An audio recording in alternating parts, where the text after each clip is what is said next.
you live, you lose, you die. That's how I look at it. I'm walking out victorious.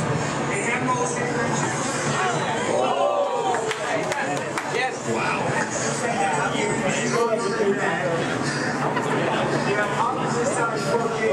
Don't expose your arm. I keep tight.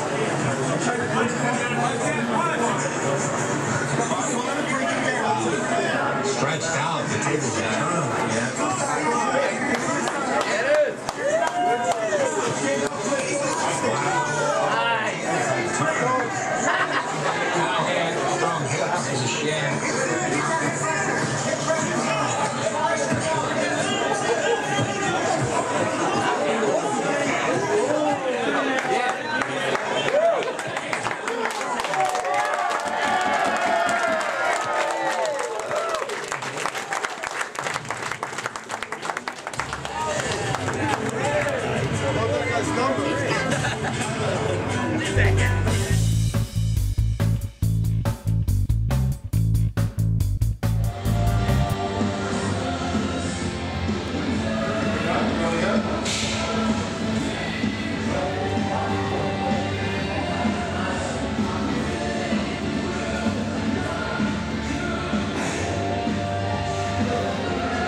Yeah, good. Let's see what you're doing with your hips or adjusting.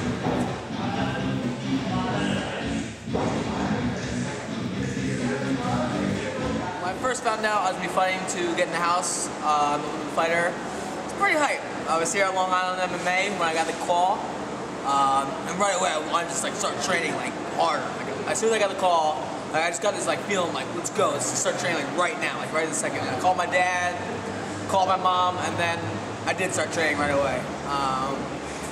And then I fought to get in the house, I won, and it was like, all right, here, you know what I mean? I had already like processed through my head, you know, I was getting in the house, you know what I mean? So like winning wasn't like a surprise, like, oh yeah, I won. Like, it was like, I already processed in my head, so I was gonna win. That was what was gonna happen. The whole experience was, I feel like bittersweet is a good like analogy for it, you know. It was, you know, real sweet to you know, I got a lot better.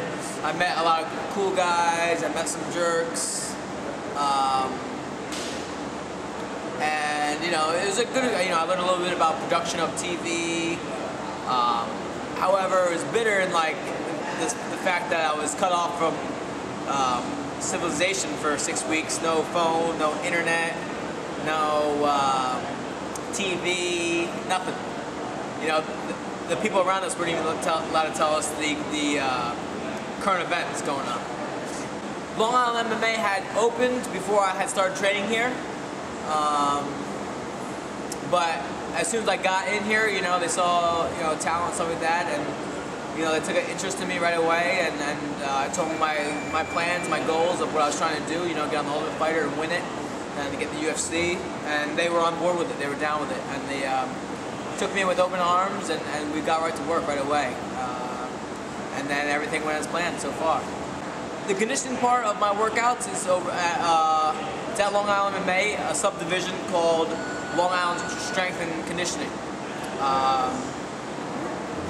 It's run by Rob Lebanto, I believe that's how you say his last name, aka Handsome Beautiful Rob, and Big Pete, Peter the Man.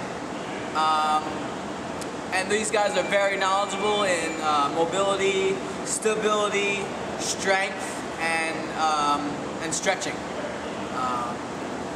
So they're really filling me in on a lot of things that, you know,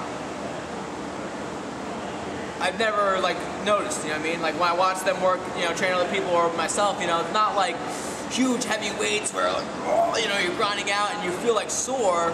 You feel sore like in parts of your body that are actually important and functional, like your joints, you know, ligaments, and your power spots, such as your shoulders, your your hips, your core, your legs, your back. These are all power, core strength areas, and that's where they focus on. That's functional training.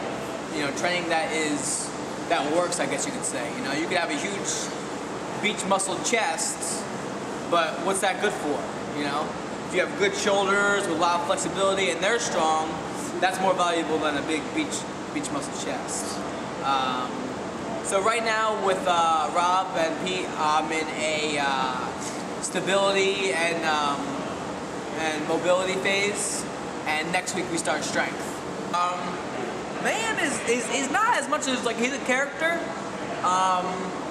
but he's got a time and place for it.